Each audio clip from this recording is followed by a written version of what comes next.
Assalamualaikum warahmatullahi wabarakatuh. Jumpa lagi dengan Panglima Tani Channel.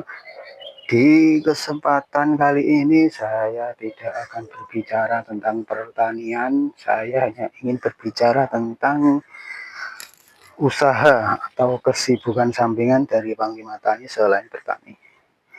Seperti yang kawan-kawan saksikan, ini adalah kolam di samping rumah saya yang dimanfaatkan sisa pekarangannya untuk budidaya ikan.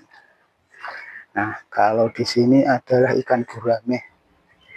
Ikan gurame ini sifatnya pemalu, jadi tidak suka menampakkan diri di permukaan air. Nah, seperti di sini. Nampak di kejauhan, sudah muncul di permukaan, mengambil udara pernapasan. Untuk makanan ikan gurame adalah sayur-sayuran. Lebih tepatnya mungkin bersifat herbivora. Nah, seperti itu sering muncul di permukaan kalau kawan-kawan bisa mengamati. Kalau yang ini di sini lele, kolam lele. Selain sapi, selain peternak sapi, Panglima Tani juga berbudidaya ikan. Ini semata-mata untuk mengisi waktu di sela-sela kesibukan bertani. Karena dulu itu pernah ada konsep minatani, yaitu antara ikan dan pertanian. Mungkin bisa saya contoh untuk menunjang kebutuhan warga. Nah, di sini adalah ikan lele. Ikan lele seperti ini. Untuk ikan lele tidak melakukan pembenihan atau pemijahan sendiri karena terlalu rumit dan butuh peralatan yang memadai. Jadi ini sifatnya hanya pembesaran saja. Benihnya kita beli, kemudian kita besarkan. Setelah sesuai ukuran konsumsi kita jual dan kita isi lagi di bibit selanjutnya. Tidak menetaskan sendiri, tidak melakukan pemijahan sendiri karena tidak adanya ke sarana dan prasarannya serta belum menguasai ilmu pemijahan ikan lele. Apa terdengar ikan gurame? Seperti itu.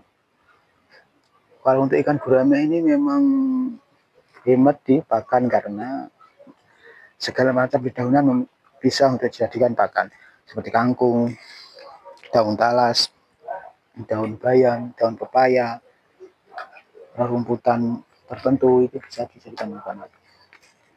Seperti ini, pergerakannya sangat kecil sekali. Nah, selain itu Panglima Tani juga membudidayakan ikan nila. Mungkin tidak terlalu nampak pemirsa, kawan-kawan, karena sifatnya dia itu sembunyi di dasar kolam. Jarang sekali menampakkan diri, kecuali kalau untuk mengambil atau memakan belet yang terapung di atas itu. Untuk budidaya ikan nila ini saya belum ketemu nih pakan alternatifnya apa. Sementara ini yang berjalan masih pelet atau pakan pabrikan. Mungkin kawan-kawan ada yang pernah budidaya ikan nila bisa memberi saran apa pakan alternatif dari ikan nila ini. Seperti ini. Seperti kalau yang ini ikan lele juga. Ikan nila ini memang tergolong ikan yang pemalu. Tapi untuk ikan nila ini bisa bertelur sendiri. Jadi kalau kita biarkan tidak ada gangguan, itu bisa beranak pinak. Lain dengan gurame. Kalau gurame ini butuh waktu yang sangat lama ini untuk bisa beranak. Selama ini belum pernah ketika kita memasak ikan gurame hasil budidaya kita ini di dalam perutnya ada telur. Entah usia siap untuk bertelur itu berapa tahun atau berapa bulan kita belum mengetahui. Tapi kalau nila ini nila yang nggak nampak ini di sini ini kemarin sudah sempat mengeluarkan buraya atau anak ikan. Karena kita pindah, sebelumnya kolamnya di sebelah sini, lalu kita pindah ke sini. Jadi waktu proses perpindahan itu ada yang mati. Tapi sepertinya ini ada anaknya lagi nih. Nah, kalau ini ikan lele. Ikan lele pun ini nanti juga ada pakan alternatifnya, yaitu dari dari daging ayam yang tidak dipakai, atau daging ayam yang misalnya kayak ada rusak atau apa, itu bisa dipakai untuk pakan alternatif dari ikan lele ini. Selain itu juga dedaunan pun juga bisa untuk jadi pakan ikan lele ini. Kalau kawan-kawan saksikan, air berwarna hijau ini adalah kondisi air yang paling bagus untuk budidaya ikan lele. pH juga stabil.